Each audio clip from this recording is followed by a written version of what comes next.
now.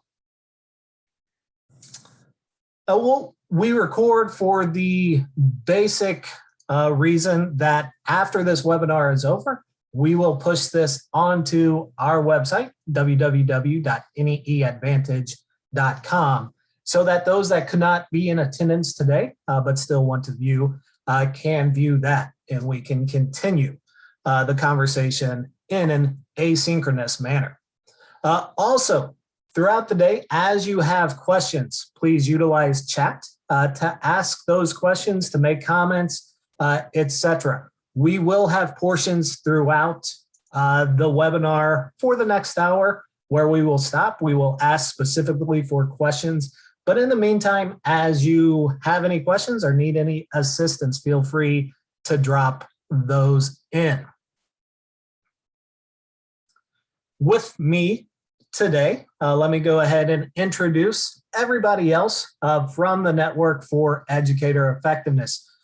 First, I'll go ahead and introduce those that will be listening alongside of you. We have with us Mark Doss, Chuck Mays, Kathy Losing, and Javier Luong.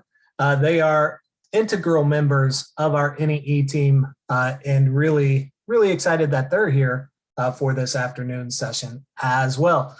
Doing the talking is going to be myself at the beginning, and then I'm going to get out of the way as quickly as possible and turn it over to other members of the research team. Those members are Dr. Christy Bergen, who is one of the co-founders of the Network for Educator Effectiveness, Dr. Xavier Lee, who is a senior research analyst for the Network for Educator Effectiveness, and also Dr. Suyin Cho, who also does a lot of research analysis for us, and really excited to have all of their contributions and to let them speak to the different analyses and the different research that they've been doing. So we have three main topics that we are going to talk about today. First one is going to be classroom observations. I'm going to detail a little bit of the research conducted the previous 7, 8, 9 years on classroom observations within the Network for Educator Effectiveness. And then we're going to transition into talking about student surveys. Xavier will take the lead on that. And we're going to end the session with some research with some information about social emotional learning as well. Also on this slide, you will see our website dedicated to the research that we conduct, that we contribute to the field. So you can check that out at any time. That is neeadvantage.com/research. Let me now go ahead and dig into classroom observations and research that we have conducted around classroom observations. You'll see on there a few main points that I am going to talk through really quick. And again, we have more research to get to as well. And so as there may be questions you have, information you want more of, definitely type that into chat. Let us know and we will get this and that information to you. So few pieces of research on classroom observations. First of all, we do know, research tells us that administrators are able to differentiate between teachers as they are scoring classroom observations, meaning that teacher by teacher, they can move up or down various indicators, the scoring rubrics of those indicators, and be able to have accuracy, precision around what type of teaching practices and the effectiveness, the use of those teaching practices are occurring within the classroom. We also know, our research tells us that administrators are able to use scoring scales with accuracy from training as well as from in the field classroom observations. We know that when principals are looking at specific indicators, multiple indicators at a time, they are able to use the scoring scales and move between those indicators with accuracy, and again, move between teachers with accuracy as well. From our research around the training that we do, we also know that there's clusters of accuracy amongst administrators, meaning that there are a level of administrators that are highly accurate. There's another level of administrators that have some accuracy, and another level of administrators that group at a lower accuracy. With that, that really informs how we go through our summer training process and really indicates that we need to continue that training process in a regular regimen. And so I know there's a lot of questions about continuing summer training. That's one of the major reasons why, is to build that accuracy over time for each administrator and make sure that year by year, we are working towards more accuracy. We also know that there are some scores that are more often used, more often landed on as principals are using the scoring rubrics. One of the most important pieces of information from my own point of view is that the scores that don't have the concrete descriptors, those scores of 2, 4, and 6, are actually utilized less often than the scores of 0, 1, 3, 5, and 7. And one of the most non-used, one of the least used is probably the better way to say that, one of the least used scores is that score of 4. And so as you are administrating and observing what's happening inside of a classroom, take into account that full range of the scoring rubric and make sure that you are looking at all of the 8 scoring options and not just landing on those 5 with the concrete descriptors. With that being said, our research also tells us that there is a high level of principal leniency. We're seeing a great number of scores that trend toward that 4 and especially 5, 6, and 7 scoring within classroom observations across indicators. And we have conducted some interviews with principals, some focus grouping around why is that principal leniency occurring. And it occurs for multiple reasons, but all of those being reasons based on the complicated nature of what instructional leadership inside a school building requires and the choices that have to be made between accuracy when scoring and continuing relationships on. And so while we do understand that leniency and we completely know that leniency, we do want to make administrators, instructional leaders aware that sometimes that leniency may create or may further biases. And let me go ahead and take a couple of minutes to talk about biases as well in terms of classroom observations. We have also noticed, and I've conducted research, that principals do have biases when it comes to classroom observations. In fact, one of the most prevalent biases we have noticed through our analysis is that principals are more likely to underrate, to score male teachers lower than their female counterparts. And so again, as we're thinking through what this means for a school, think through what biases may come into play, try to step back, look at the leniency that may come into play, the biases that come into play, even the scoring rubrics that come into play, to really make it so that your classroom observations and your evaluation of the effective teaching practices going on inside of a school are as accurate and true to the scoring rubrics as they can be. At this time, I'm going to turn it over to Dr. Su-Yin Cho to talk a little bit more about research in terms of what we're learning from master scoring and how that may affect what's happening inside of schools. Su-Yin. Yes, I'm Su-Yin Cho, and I did the research this spring on focusing on NEE 7.4, which is the teacher monitoring the group. Oh yeah, I'm sorry to interrupt, but can you either move closer to the mic or turn your mic up a little bit? Oh, I will. Sorry. Thank you. Wait.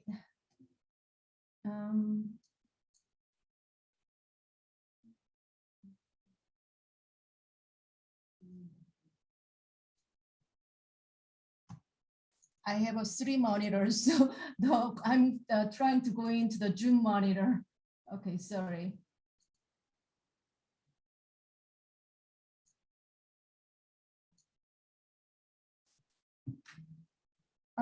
Maybe it could be in my another. How's that? Can you hear me better? Okay, sorry. So this spring, I focused on master scoring, the indicator 7.4, which is about teaching teacher monitor the group learning as well as individual learning. So with that, I analyzed there are about 700 observations in master scoring. And we compared into the 2 groups, the scoring in a group setting versus scoring individually. So the point is that whether there is a significant difference in scoring by the agent condition in a group versus individually.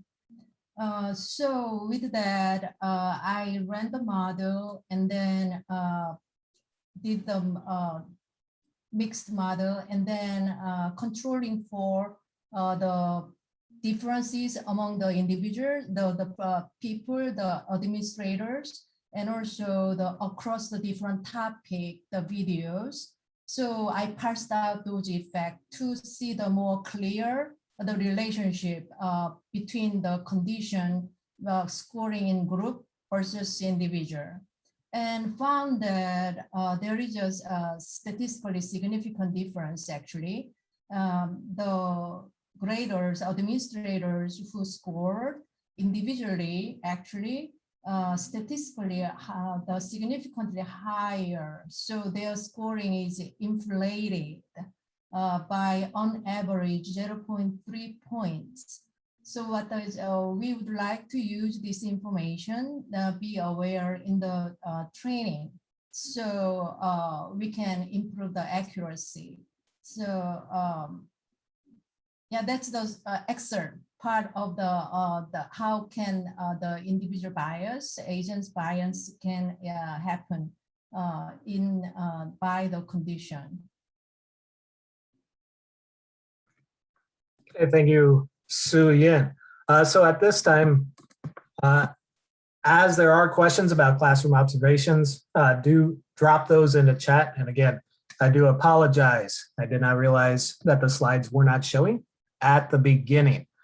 So if you do have questions about classroom observations, you can go ahead and drop those questions into chat and we will get those answered.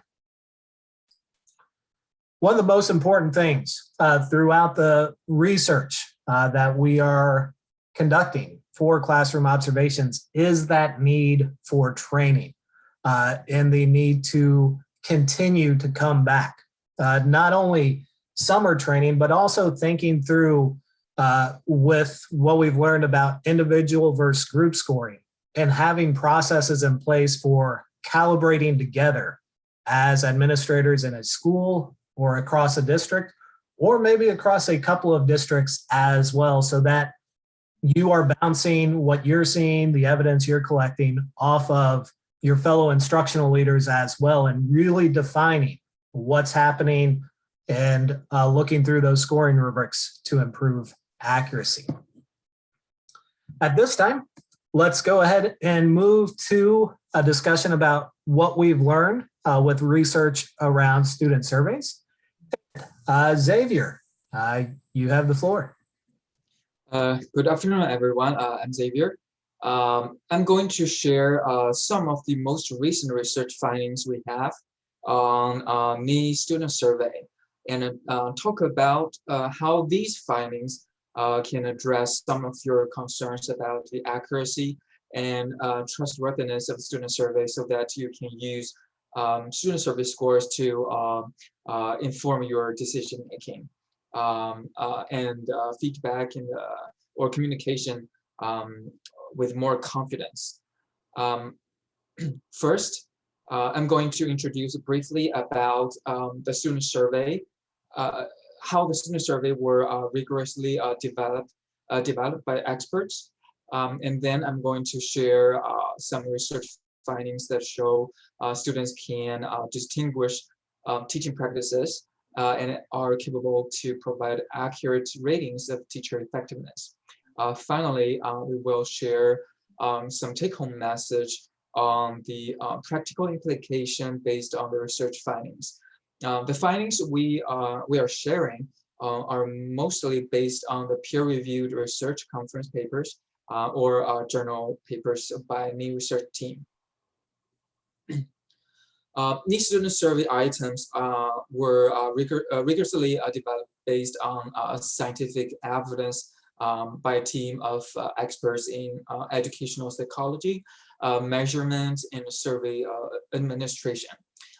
We developed these items for fourth graders and above because there are solid and converging evidence in the literature showing that students at fourth grade and above are capable of providing reliable and valid ratings of teacher effectiveness.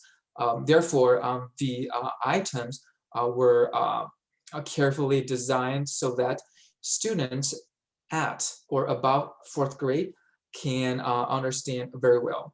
Moreover, cognitive interviews were conducted with students in 4th, 8th, 9th, and 12th grades for refinement. In the interviews, students were asked to explain their responses. Difficult words and unclear items were revised to make sure students can well understand the items. Therefore, we recommend using the student survey for 4th grade and above. However, that does not mean students younger than that are not capable of providing accurate ratings of their teachers. The evidence is just not as solid in the literature, and we're more confident that students at or above 4th grade can well understand the items. Next, I want to address the concerns that student survey is a popularity contest among teachers. It is simply not true based on the large amount of evidence in the literature using various student surveys. Specifically for NEE student survey, it is shown that students can distinguish different teaching practices of their teachers. For example, in one classroom, students may give very high scores to their teacher in teacher-student relation, which is indicator 5.3b, but give comparatively low scores to the same teacher in cognitive engagement, which is indicator 1.2. And the paper we recently presented at AERA, which is the largest educational research conference, also shows evidence against evidence against this concern. Specifically, no common latent factors such as popularity or other unmeasured factor was found among the most frequently used indicators. Moreover, teacher-student relation, which is indicator 5.3b, was not shown in indicator that biased the other indicators. That is to say, students who have good relations with their teachers was also capable of providing unbiased ratings. Moreover, students are not only capable of distinguishing teaching practices, but also doing that with accuracy. For example, teachers in tested subjects are rated higher in cognitive engagement or indicator 1.2 and problem solving and critical thinking or indicator 4.1. We can see the light gray bars in the chart, which represent the combined scores of the two indicators. The data are from 2018 to 19 school year, and the light yellow line represents the average student survey scores. It is pretty clear that teachers in ELA and math are rated significantly higher in the two indicators than teachers in fine arts or physical and health education, which is pretty intuitive. In comparison, we can see that the dark gray bars that represent the combined scores of teacher-student relation and instruction monitoring, which is indicator 7.4, are statistically the same across subject areas. Another support for the accuracy of student survey, we can see in the next slide, that student survey are shown predictive of students' state test proficiency rates. This is based on our most recent findings, and hopefully we'll be able to present the paper later this year. Our findings show that teachers are rated high in cognitive engagement and problem solving and critical thinking, have students with higher professional proficiency rates in Missouri ELA and math tests. You probably noticed that I mentioned some of the indicators pretty often. This is simply because these indicators are more often selected by districts so that we have enough data for particular statistical methods instead of them being more accurate and more important than other indicators. For example, social emotional aspect of teaching and learning is also shown important to and predictive of student learning. And Dr. Chris Bergman will talk more about that later. Moreover, student survey scores are accurate because they can be affected by principal feedback quality. Our research findings show that teachers who report receiving high quality feedback are more likely to improve their instructional practices as measured by student ratings compared to teachers who do not perceive their principal's feedback as being of high quality. As we can see in the next slide, the attributes of a high quality feedback that are shown predicting teaching improvements, including being timely, in person, being specific, concrete, useful, relevant, and includes suggestions for improvements and identifies their strengths in teaching. These attributes are consistent with the previous studies in the literature. And combining these findings, we can have a clearer picture of the role of student survey as an accurate measure of teaching. We can see in the diagram below that high quality principal feedback can help and encourage teachers to grow and improve their teaching practices, which can be discerned by students using NEE student survey. And further, better teaching practices contribute to better student learning and achievement. Therefore, by integrating NEE student survey in the evaluation process, provides an useful tool not only to assess the performances of teachers, but also monitor how principal feedback affect teachers' growth and development. Finally, the take-home message is use NEE student survey and provide high-quality feedback on the student survey to teachers with their subject areas in mind. Thank you very much, and please let me know if you have any questions about the student survey. All right. Thank you, Xavier. Now, again, as you have questions about the student survey, feel free to drop those into chat right now. The research around the student survey is really strong in terms of what we are learning about how to use students to help improve the environments that those students are in.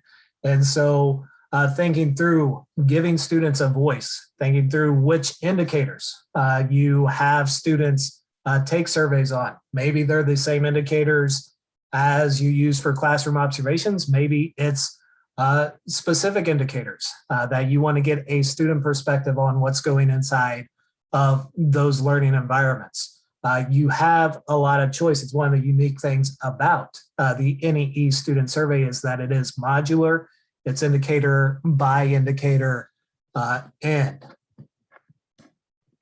you can be very flexible with it, which indicators you are looking at. So feel free to send out those questions and let us know what you want to know more about with student surveys. At this time, we will go ahead and turn the microphone over to Dr. Christy Bergen, and she is going to talk through what we know about social emotional learning. Hey, good afternoon, everyone. Can you hear me? Nod of the head. Thank you. Okay. So thanks, Tom and Xavier for presenting that. The great news on our student survey in NEE is that it actually functions as it was designed to, and that doesn't always happen with assessments. So that's really great news. And I think it's also good to know that our findings in terms of the student survey being effective and predicting the kinds of outcomes that we expect is that is also what is being found in other systems nationally and internationally. That is that students may actually be the most reliable source of data on teaching effectiveness. So as Xavier said, if you're not using the student survey, you might consider doing so. All right, so social emotional learning. Go to the next slide for me, Tom, would you? So you're probably familiar with this term, social emotional learning. A very simple definition of what SEL is a deliberate attempt on the part of educators to help students develop better social and emotional skills. Obviously, anytime that an adult is interacting with children, you are affecting their social emotional learning to some extent, but SEL is specifically about very deliberate attempts to try to help children build those kinds of skills. So SEL is important. It is growing in terms of interest among school districts. A recent Education Week report found that 89%, so almost all, of our school districts are reporting either currently using or planning to adopt an SEL approach. The reason for this is because we know that students who have better social emotional skills tend to do better in school and also in their later careers and in life more generally. It's important skills to have. In particular, people in STEM fields have been calling for us to do more SEL interventions in schools. This is because there's a growing consensus that if we're going to solve any of the major national and international issues that we have before us, like data security risks or global warming or unequal distribution of basic resources, that solving those problems really requires teamwork. And that teamwork must involve bringing people together who have very diverse kinds of expertise. So there's actually a new science that's evolving that's called team science, that's about, how people can work better together in STEM fields. And this is important because a large report that came out from the European Organization of Economic Development reported that of the 500,000 students that they were assessing across many different countries in their last couple of years of formal schooling, found that only 8% had the skill set to collaboratively problem solve together for interdisciplinary science. If you take that standard down a little bit and you say, what about just getting along with your classmates, during kind of collaborative team-based work in the classroom? Research has found that we have about 44% of students have those social skills. That means that over half of our students still need to work on and develop skills to work together collaboratively in a classroom setting. Next. So the good news about that is that social and emotional skills are malleable, they're teachable. And in fact, the effect size for SEL skills is larger than the effect size for academic learning. So teachers can make a bigger effect on children's social and emotional skill set than on their academic skill set. So bottom line, teachers make a difference. We can do something about helping to improve children's social and emotional well-being. So there's been at least 5 different meta-analyses so far, and a meta-analysis is a study of studies where they come to a conclusion about what is the effect size across many different studies on the effects of social emotional programs. And they have found that students' social behaviors improve, which is not surprising. That's what we're targeting. Their emotional distress is reduced, but also their academic performance increases. And this includes social emotional programs that don't target academic skills. All they're targeting is improving social and emotional well-being, and yet we get an increase in test scores and grades. The effect size is about 0.28 across content areas. So we consider that a modest or moderate effect. It's not huge, but it is significant. And in my mind, another one of the really important outcomes that comes from focusing on social emotional learning is that it reduces teacher burnout. So as you know, that's an increasing issue. It's especially been an issue this past year through COVID. We got a lot of teachers who are retiring or choosing to retire early. And teacher burnout has become a national issue for us. When we address students' social emotional well-being, we reduce that burnout, and teachers report feeling more energized and enjoying teaching more. Those are really important outcomes as well. Economists have estimated that there's about an 11-to-1 return on the dollar that is invested in social emotional learning programs. So well worth investing in. So if you've been looking at social emotional learning programs, you know that there's a bewildering array of approaches out there. Not all of them are effective. I tend to divide them into 2 camps. So one camp is curriculum add-on programs. These are things where you might have lessons or activities that are oriented towards didactically teaching social and emotional skills. The other kind of program doesn't involve curriculum add-on. It's simply tweaking the kinds of daily interactions that teachers have using research that tells us, which strategies are the most important or powerful for improving students' social and emotional well-being. And we can weave those into just everyday practice.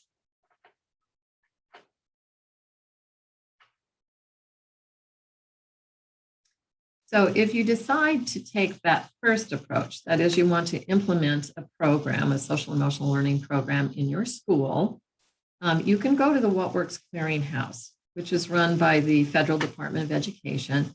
And what they do is review specific studies and programs and tell you what the effect size of those programs might be. The problem is that there's more programs out there than we have the personnel at the What Works Clearinghouse to review. So there may be very effective programs, but they haven't been reviewed yet. Still, I think this is really a worthwhile website to visit. One of the things I also think is important to know as a school administrator, sometimes we ask, like, okay, if I'm interested in implementing this particular program in my school, how do I know that it fits my kinds of kids, you know, the kinds of cultures that my kids come out of, or the kind of culture we have in our school? And thus far, the research suggests that it doesn't really matter. That is, effective programs seem to be fairly universally effective. So you don't have to worry so much about whether there's this, close alignment between the program and your local culture. So for right now, you can at least take that worry off, your plate. It looks like most of them are pretty universally effective. Next slide. So my personal preference for a social emotional learning approach is to use an approach called prosocial education, which refers to very intentionally or deliberately trying to promote the positive behaviors in students. So if you've implemented some SEL approaches, you know that many of them are oriented towards trying to reduce negative behavior in students, but they don't focus explicitly on promoting positive behavior. So you can actually reduce negative behavior in students without getting a concurrent increase in prosocial behavior.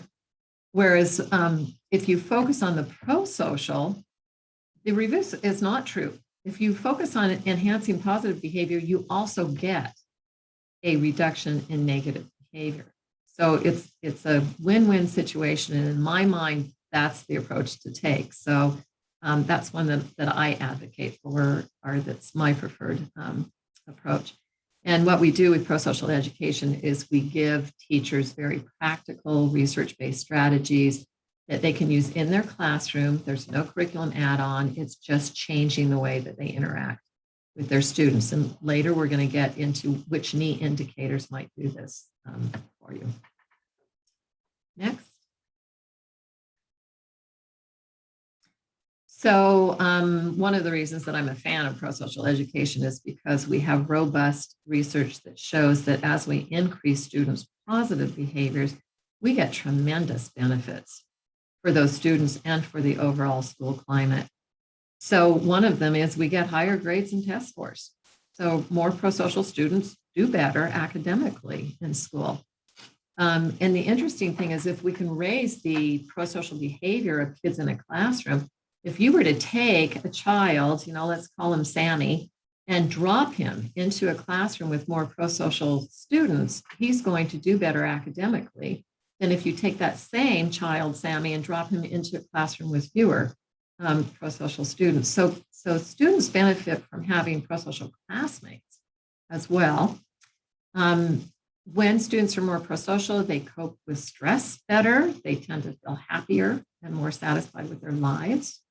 They have higher self-esteem. They tend to have healthier, longer-term relationships with friends and family members. They also tend to go on for higher levels of education and tend to have more secure, stable, full-time employment as they move into adulthood. And then interestingly, recently, we're finding that as we help students become more prosocial, they also tend to be more physically healthy and more mentally healthy. So some really powerful benefits of focusing on positive behavior with students. So this is my last slide. And what I want to focus on here is these are the 6 indicators in NEE that specifically address social emotional learning. And Tom is going to email out to you this list so that you'll have it in front of you. You don't have to, scurry to take down notes or anything right now. But I just wanted to point them out to you. So one of the indicators, 2.4, is about promoting the emotional competence of students. And another thing that I want to point out here is, while this is our indicator for classroom observations, so when you step into a classroom and you're looking at what is going on in that classroom, we also have parallel items on the student survey. So you can use the student survey to ask your students, how are your teachers doing in terms of promoting these competencies in them? And the document that Tom is going to send out to you lists what those items are, so you can see for yourself what it is we ask of kids in order to get at this information. 5.1 is the teacher uses motivation strategies that affectively engage students. So there's different types of engagement in the classroom. We've got cognitive engagement, which is another indicator. And this is specifically about affective or emotional engagement. So how interested, excited, how are students engaging emotionally with the content of the learning? 5.3 is about whether the teacher uses strategies that promote kindness and social competence among students in the classroom. So to me, this is the one that aligns with prosocial education the most directly. So we're asking, is the teacher actually doing these strategies that we know promote prosocial behavior in students? 5.3b is about the teacher-student relationship. A lot of school districts are using this indicator, so you may be as well. This is an important indicator because it actually leads to that prosocial behavior in students that we're looking for. So one philosopher said that, morality comes from the memory of having been cared for. So as students experience a more caring teacher-student relationship, they're more likely to actually behave in prosocial ways. And then the final indicator here, 5.2b, is about teachers' use of effective discipline that promotes self-control in students. So some forms of discipline are very externally controlling. If you do X, then you get this reward or you get this punishment. What we're looking for with this indicator is types of classroom discipline that promote self-control or intrinsic motivation to behave well in students. And while you might not think of this necessarily as a social emotional learning indicator, it is. In fact, it's probably the single most powerful thing a teacher can do to promote a more prosocial classroom climate. So it's really hugely important. And I hope that as a school, that if you're not emphasizing this indicator, that you might talk with your staff and think about making this an emphasis. If you have any questions about any of these indicators, our research staff would be happy to talk with you about where the research is and, what kinds of resources that you might need to focus on some of these social emotional learning indicators more. And with that, if you have any questions, happy to answer them. All right. Thank you, Christy. And as Christy mentioned, as you do have questions, you could go ahead and drop those into chat. And again, drop your email into chat as well for a document that has the wording for each of the indicators that Christy mentioned in terms of classroom observations, as well as in terms of student surveys. And we will get those out to you. What I want to share now as we wrap up is, again, thinking through classroom observations, student surveys in this social emotional learning, the knowledge about that is that with NEE, we have multiple ways to get data on what's going on in the classroom environment and have multiple measures to get a feel for the learning environments that students are in. And sometimes we need to look at the academic ends it's just as important to look at those social emotional ends for the well-being of students, but also as possible avenues towards school success as well. And so really thinking through what are the indicators, what does that look like? And as you saw on that slide previously, we will, for summer training, again, focus on 5.1, 5.3, and 5.3b as part of that training process multiple times to review what those indicators look like in practice at varying levels of effectiveness. We are also working on developing more materials in EdHub around social emotional learning, specifically 2.4. We are doing work with looking at videos, observing videos, and pushing those out, as well as pushing more learning modules in terms of that social emotional learning, culturally responsive teaching out in EdHub as well. So with that, again, as you have questions at any time, feel free to email us at nee@missouri.edu. You also in chat could see Dr. Bergen's email there. And if you want more information on the research that we have done in the past and want to keep updated on our research as we move forward, do check us out at neeadvantage.com/research. Thank you very much for your attendance today. Do stick around if you want to talk through, ask further questions, and we will get that taken care of. Thank you very much and have a great afternoon.